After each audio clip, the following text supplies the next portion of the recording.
खबर फास्ट, तेज खबर, पैनी नजर। पेड़ों का एक प्रकार से महत्व समझते हैं और इन पेड़ों का जो इतिहास अगर हम देखते हैं तो हजारों साल का इन पेड़ों का महत्व है। और इन पेड़ों के नाते से यानी हम लोग जिस प्रकार से उनकी आज भी पूजा करते हैं, मैं वन विभाग को बधाई दूंगा कि वन विभाग के लोगों ने, हमारे कंवरपाल जी ने जिस प्रकार की योजना रखी कि जो हमारे वृद्ध पेड़ हैं, इन वृद्ध पेड़ों के लिए पेंशन की जो योजना शुरू की, ये अपने आप एक अभूतपूर्व योजना है। ये केवल मैं समझता हूँ हरियाणा में ही इसकी पहल हुई है, ऐसा समाचार हमको कहीं मिलता नहीं है। पेड़ भी मनुष्य जीवन की तरह एक उनका भी अपना जीव होता है। जीव के नाते से वो बीज रूप में जब आगे बढ़ते हैं, बीज बोया जाता है और एक छोटे से बीज के अंदर बरगद जैसे पेड़ का एक यानी स्वरूप निकलता है। तो ऐसा उसके अंदर एक बीज का जो रूप है, उसका एक अस्तित्व जो बनता है, वो हमारे चलते हुए जीवन को एक हमको प्रवाह के रूप में और संस्कार देता है। बाद में पेड़ जब पौधा जो होता है, पेड़ कभी लगाया नहीं जाता, वास्तव में पौधे ही लगाए जाते हैं। पौधा जो है बचपन का रूप होता है और उस पौधे को बचपन के नाते से जब लगाते हैं, बाद में उसका रक्षण भी करना पड़ता है। क्योंकि हम देखते हैं कि पेड़ लगाते हैं बहुत है। हमने पहले टारगेट करोड़ों का पहले भी लिया है, इस बार भी हमारा टारगेट 3 करोड़ पेड़ों का है। लेकिन पेड़ लगाना तो शायद बहुत आसान भी है और लग भी जाते हैं, लेकिन मेरा कहना है कि उन पेड़ों की रक्षा सुरक्षा करना, कम से कम प्रारंभिक 3 वर्ष से 5 वर्ष तक का जो पौधा है, जब तक वो जड़ नहीं पकड़ लेता तब तक की उसकी रक्षा सुरक्षा करना ये बहुत अनिवार्य है। तब जाकर के उसका जो यौन रूप खड़ा होता है, उसका तना बढ़ता है, उसके फल यानी उसके जो टहनियां होती हैं, पत्ते लगते हैं, फल फूल लगते हैं और एक यौन अवस्था के बाद धीरे धीरे वो वृद्ध अवस्था में पहुंचता है। तो जैसे मनुष्य जीवन होता है, इसी प्रकार पेड़ का भी जीवन है। इसके प्रति भी हमारी संवेदना वैसी होनी चाहिए जैसे हम एक व्यक्ति के, मानव के जीवन के साथ करते हैं। तो पेड़ों का जो स्वरूप है उसी प्रकार से हमको चलाना चाहिए। जगदीश चंद्र बसु ने ऐसा कहते हैं कि अपनी प्रयोगशाला में प्रयोग किया और उन्होंने ये बताया कि हाँ, पेड़ों में भी जीव होता है। लेकिन उन्होंने तो अब आकर बताया है पेड़ों में जीव होता है। ये बहुत से हमारे प्रयोग बहुत पहले से भी हुए हैं। ऐसे पेड़ भी हैं जो मुरझा जाते हैं और मुरझाने के बाद मान लो अगर उनको काट दिया जाता तो काटने के बाद फिर वो बाद में मौसम के हिसाब से फिर उनमें पत्तियां आती हैं, फिर वो फूलते फलते हैं, बसंत ऋतु में फिर उनका एक नया आकार बनता है। तो ये जीवन की जो परंपरा होती है, पेड़ों में भी इस प्रकार से हमको दिखाई देती है। हमारा जो एक प्रकार से पर्यावरण का विषय है, इसको हमको संभाल के रखना होता है। पेड़ों की कटाई होने से बहुत बड़ी संख्या में जो पेड़ कटते हैं तो पर्यावरण बिगड़ता है। इसको संवारने के लिए हमको लगातार पेड़ पौधे लगाने चाहिए। हमने पिछले वर्ष एक योजना बनाई थी कि हमारे जो छात्र हैं, स्कूली छात्र 6ठी से लेकर के और 12वीं तक के हर जो छात्र है एक पौधा लगाएगा और 3 वर्ष तक उसकी सुरक्षा करेगा। हमने 3 वर्ष तक उसको हर 6 महीने बाद 50 रुपया देने की व्यवस्था की थी। क्यों की थी? इसलिए की थी कि उसको थोड़ा लालच रहेगा, लेकिन उसके कारण से उस पेड़ की, उस पौधे की वो 3 वर्ष तक सुरक्षा भी करेगा। और 3 वर्ष तक सुरक्षा अगर पौधे की हो जाती है तो जैसे मैंने पहले कहा, वो जड़ पकड़ जाता है। वो योजना हमारी पौधगिरी के नाम से सफल हुई। इस बार फिर उसी प्रकार से हम योजना बना रहे हैं। आज जैसे हमने एक पौधशाला इस नाते से जो स्कीम का लॉन्च किया है, उसमें भी हम इस पौधशाला के माध्यम से हर एक व्यक्ति को, हर एक विद्यार्थी को कि जो हमारी नर्सरीज हैं, कहां से किस प्रकार का पौधा हमको मिल जाएगा, उस पौधे को वहां से हम प्राप्त कर सकते हैं। तो इस पौधशाला के माध्यम से हमको ये भी जानकारी मिलेगी कि कहां से कौन सा पौधा हमको मिल सकता है। पौधा हमेशा ऐसा छांटना चाहिए जो फलदार भी हो और छायादार भी हो, और हमारी जहां हमने पौधा लगाना है वहां की जलवायु के हिसाब से अनुकूल भी हो। तो इस प्रकार के हमको पौधे की और सिलेक्शन करनी चाहिए। एक और बहुत जल्दी ऐप हम लेकर आने वाले हैं, वो है टैगिंग, जियो टैगिंग, पौधे की जियो टैगिंग।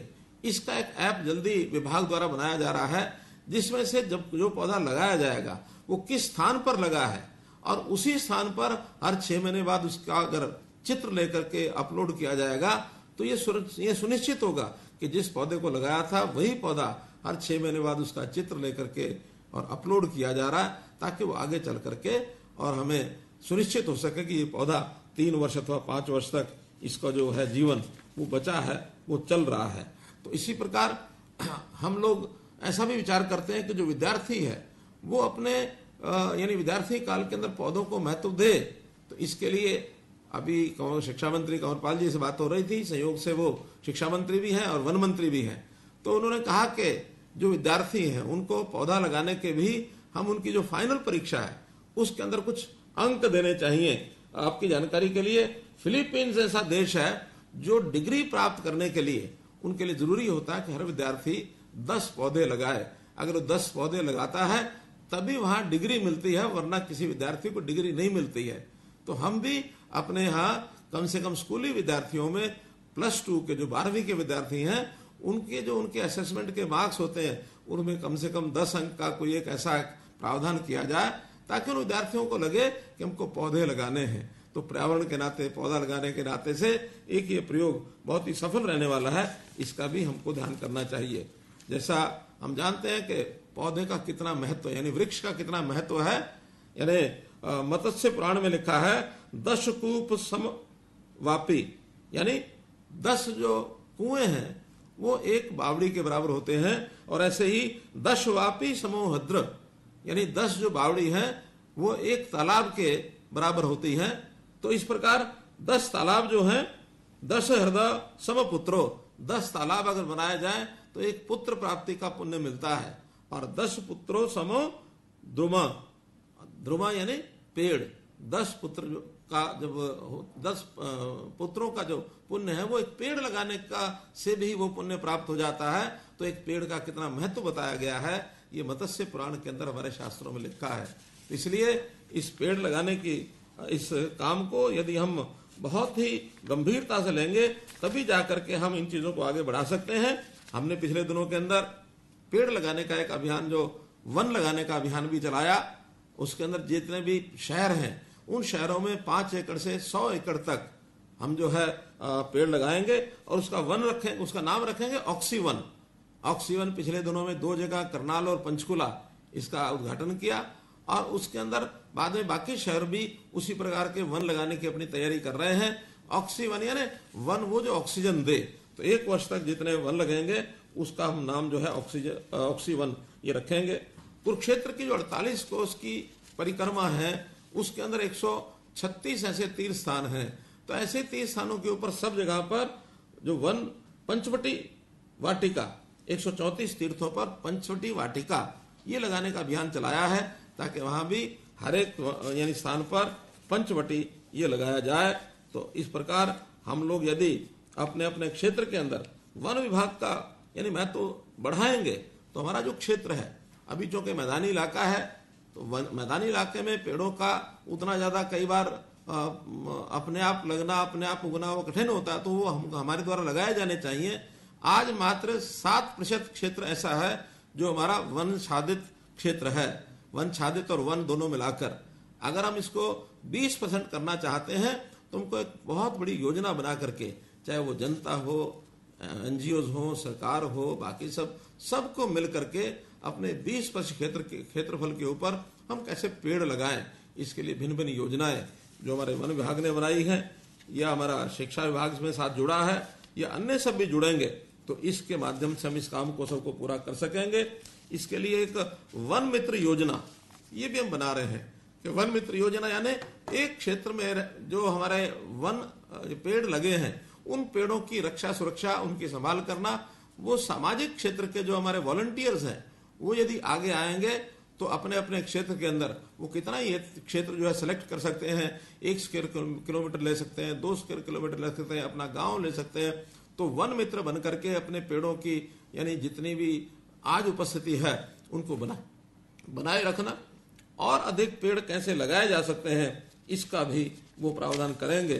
तो मैं समझता हूं कि इस इनोवेटिव एक कार्यक्रम जो है इसके माध्यम से हमको लाभ होगा।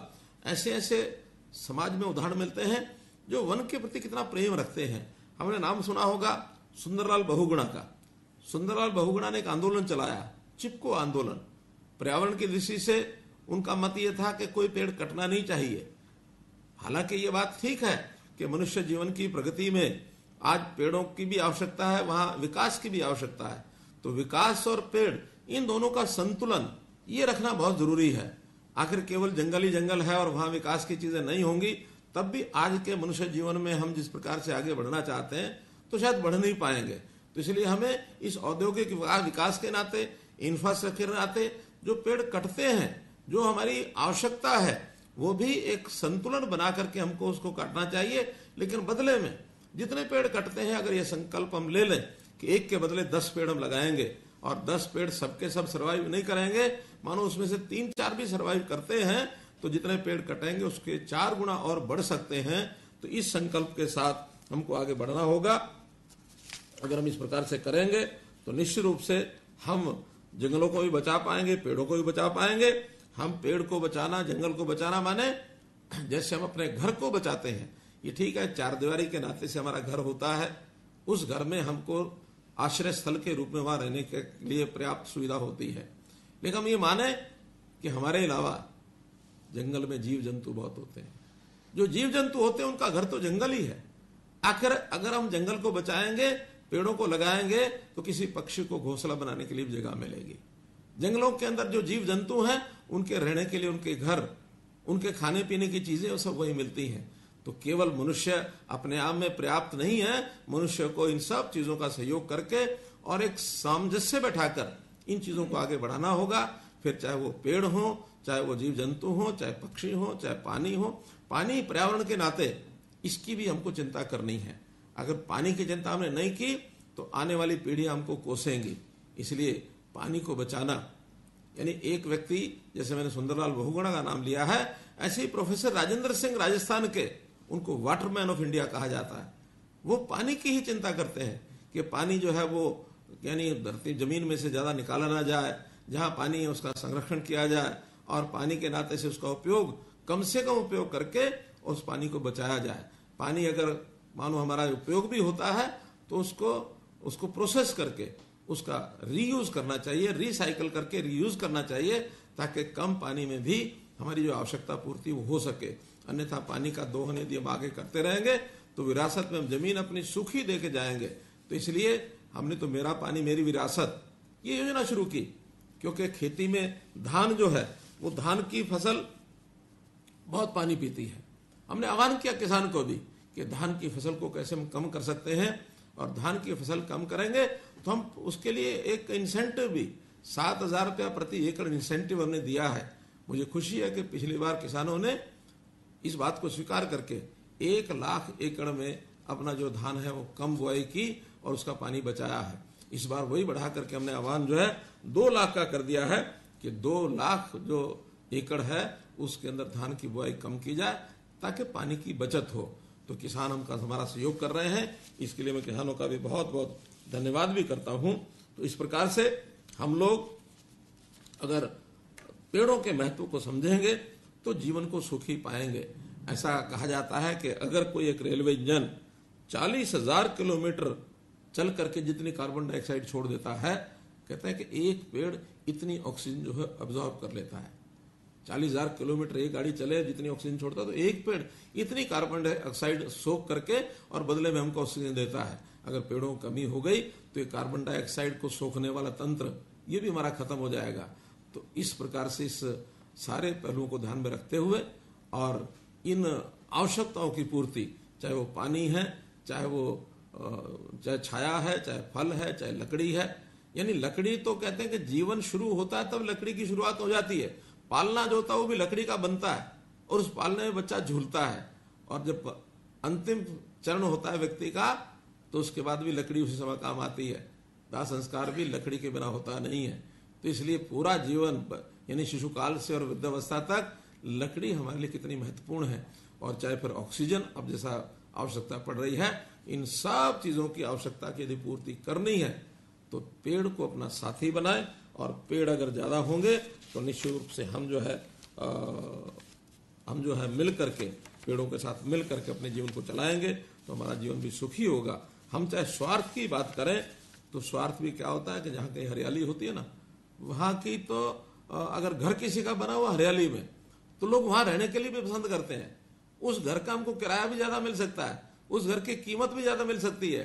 हम भी हरियाली को देख करके जब छुट्टियां होती है तो पहाड़ की तरफ घूमने को जाते हैं। क्यों जाते हैं? क्योंकि हरियाली है, हरा भरा है। तो चाहे हम अपने व्यक्तिगत जीवन के स्वार्थ को भी ध्यान करें तो भी पेड़ों के महत्व को कम ना आके पेड़ बहुत महत्वपूर्ण है। तो आज के इस दिन, वन महोत्सव के दिन, हम जो है सारे प्रदेश में जहां जहां बात मेरी पहुंच रही है, मैं अपील करता हूं सब लोगों को कि अपने जीवन में पेड़ लगाने का एक जो संकल्प जरूर लें। कोई भी अवसर आए, कभी जन्मदिन आए तब पेड़ लगाएं, किसी की स्मृति में लगाना तो स्मृति दिवस के दिन पेड़ लगाएं, वर्षा के दिन, ये जो 3 महीने होते हैं, जुलाई, अगस्त, सितंबर, इन 3 महीनों में अपने आसपास के क्षेत्र में हम हरा भरा करने के लिए पेड़ लगाने का संकल्प करें। आज के इस अवसर पर आपको पुनः बहुत बहुत शुभकामना, बहुत बहुत बधाई, बहुत बहुत धन्यवाद।